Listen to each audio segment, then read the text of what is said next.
Bonjour Marika Boutou. Bonjour. Je suis Antoine Perrin, animateur de la Maison des Jeunes de Jaunet-Marigny, donc appelée M2JM, et nous sommes en présence d'Emilien Hédin et de Florian Schex. Bonjour les garçons.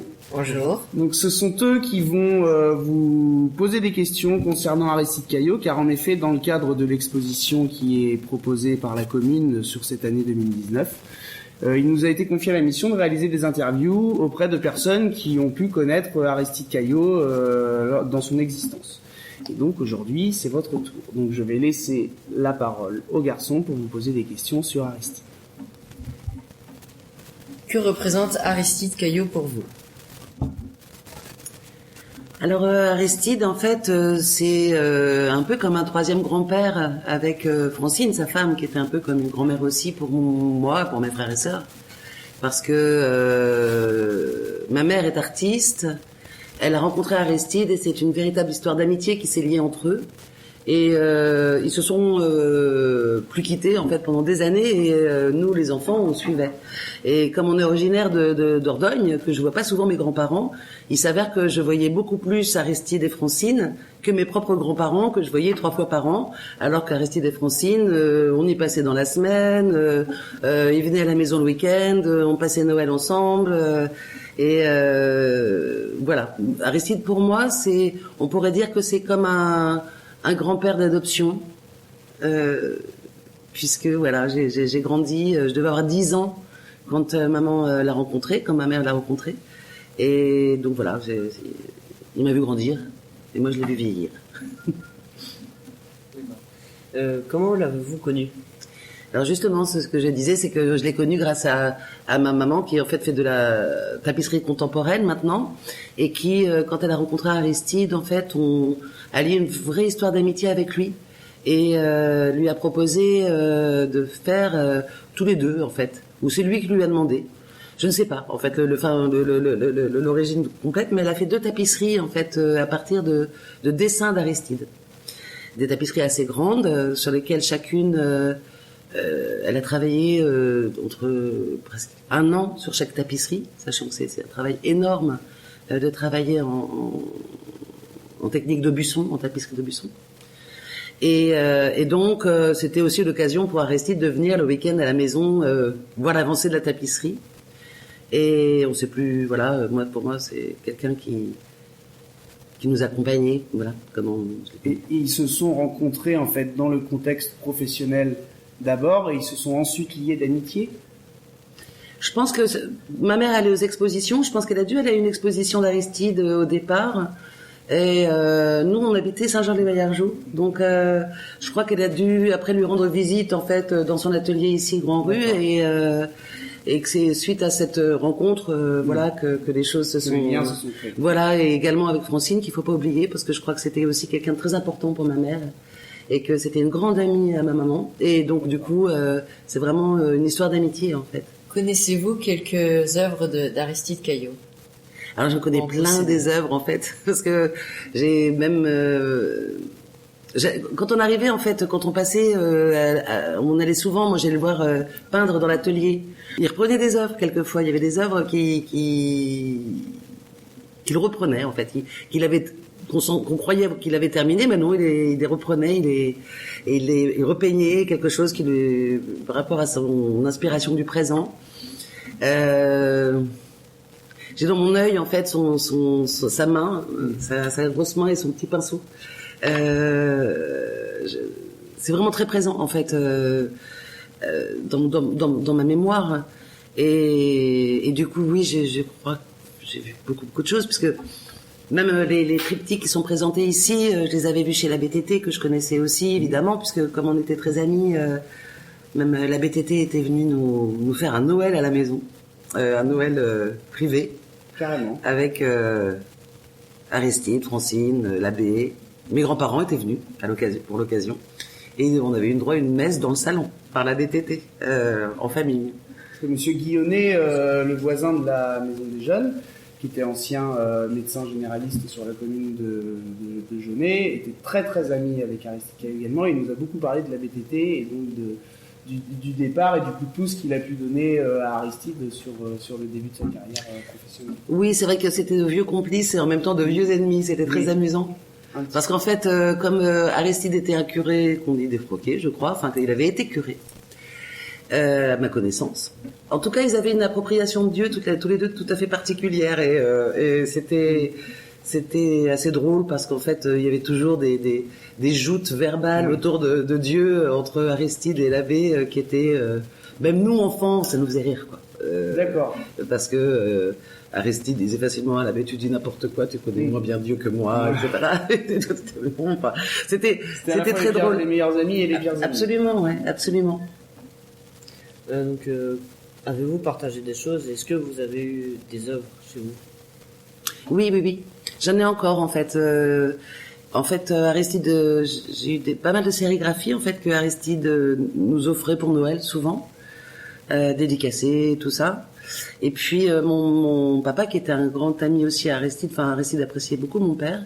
À son décès, en fait, j'ai eu les œuvres, en fait, pas mal de ses œuvres à la maison, que j'ai encore. Que je garde pour la fratrie, elles sont pas à moi vraiment, mais enfin, je les ai. Et c'est vrai qu'à la maison, j'ai beaucoup d'œuvres d'Aristide. Enfin, j'ai pas mal de Il a bien marqué son époque quand même. Enfin, il est connu, il est mondialement connu. Il a fait des expositions un petit peu partout dans le monde. Oui. Qu'est-ce qui a fait qu'il soit devenu si populaire en fait? Est-ce que vous savez? C'est toujours c'est difficile. Le talent, quoi, peut-être. C'est le talent, ouais, je crois. Ouais. C'est unique ce qu'il fait. Il aimait pas qu'on dise qu'il était naïf. Ça lui déplaisait.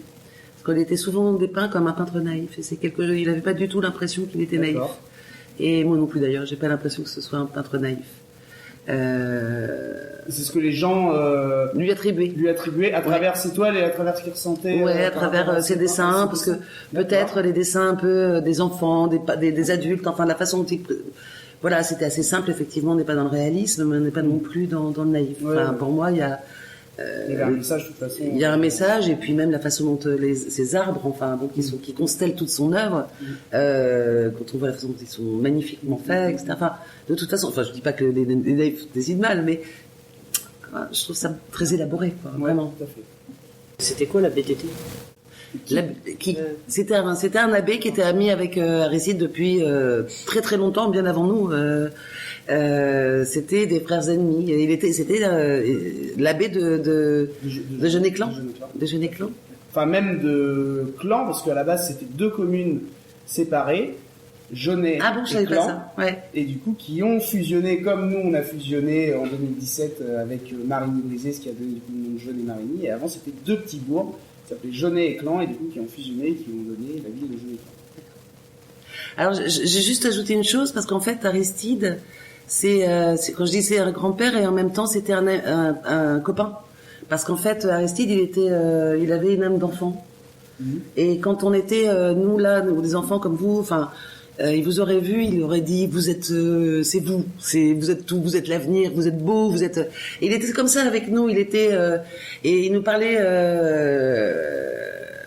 comme un enfant. Il avait les yeux très brillants. Je sais pas si vous avez vu des photos de lui, mais il a une étincelle dans les yeux, et il a jamais eu d'enfant. Et c'est vrai que j'ai l'impression qu'il avait un côté très gamin. Et c'est comme si son âme avait pas vieilli, en fait, Aristide. Et il était très drôle. Et quand on se promenait, en fait, en voiture avec lui, dès qu'il voyait une maison qui lui plaisait, il était là. Arrête-toi, Jean-Claude. Jean-Claude, c'était mon père. Arrête-toi, Jean-Claude. J'achète ça. Alors, généralement, il dit, regarde, il y a un homme ici, nous allons lui interroger tout de suite. Oh là, maintenant, mais à qui appartient cette maison? Mais alors, nous, on était morts de rire derrière, c'était là, mais bon, et il y a Francine qui était là, il nous fait encore son numéro. Et je veux acheter cette maison tout de suite, je l'achète, etc.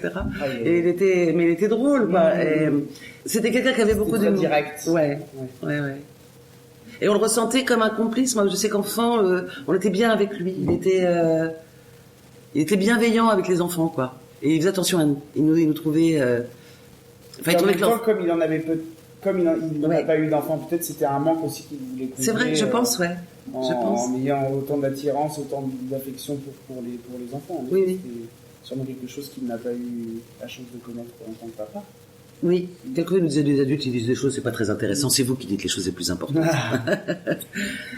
Et c'était chouette parce que du coup, il s'intéressait. Moi, je sais, j'écrivais des poèmes, il adorait les lire. Enfin, il s'intéressait à ce qu'on faisait, quoi. Ouais. Sincère. C'était pas pour nous faire plaisir, quoi. Ok. Ouais. Enfin, c'est quelqu'un d'important quand on grandit d'avoir des artistes comme ça autour de soi. C'est une grande chance. Bien sûr. Ouais. Et puis si votre maman était artiste aussi, vous avez aussi un peu grandi dans ce monde-là. Enfin, Oui. Les artistes, que ce soit culturel, enfin je veux dire que ce soit en peinture, que ce soit en création, en tout ce qu'on veut, c'est quand même un monde un peu fou, quoi. Oui. On n'est pas dans leur tête, mais ça doit fuser. Mais on rigolait bien aussi, ouais, c'est vrai. Il y avait des moments vraiment de plaisir et puis des moments de profiter de la vie, quoi. On a accueilli à la maison les Amis d'Aristide. En fait, il y avait une association des Amis d'Aristide, que je sais pas où est-ce qu'elle en est aujourd'hui, mais où il y avait quand même pas mal de monde et on avait reçu Aristide avec les Amis d'Aristide à la maison sur ferme Méchoui. Vous faisiez partie de la famille, en quelque sorte. C'était ça. Quand je dis mon grand-père, c'est parce qu'en fait, c'est pas, je veux pas me l'approprier, mais on le voyait c'est tellement. le rôle qu'il a eu quelque part. Mais oui, parce qu'il venait presque toutes les semaines.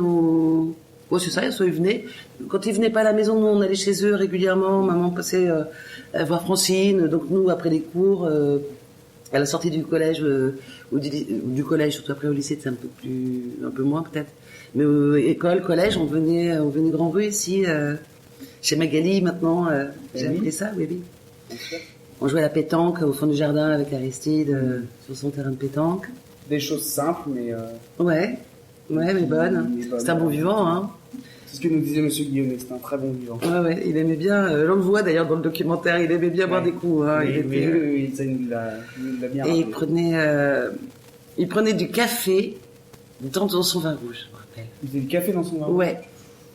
Et il disait que ça venait des Deux-Sèvres. Vraiment, ouais. Là, je me rappelle de ça. Oui. Voilà. Bien. Ben, il nous reste plus qu'à vous remercier, Marika. Je vous en prie, je vous remercie.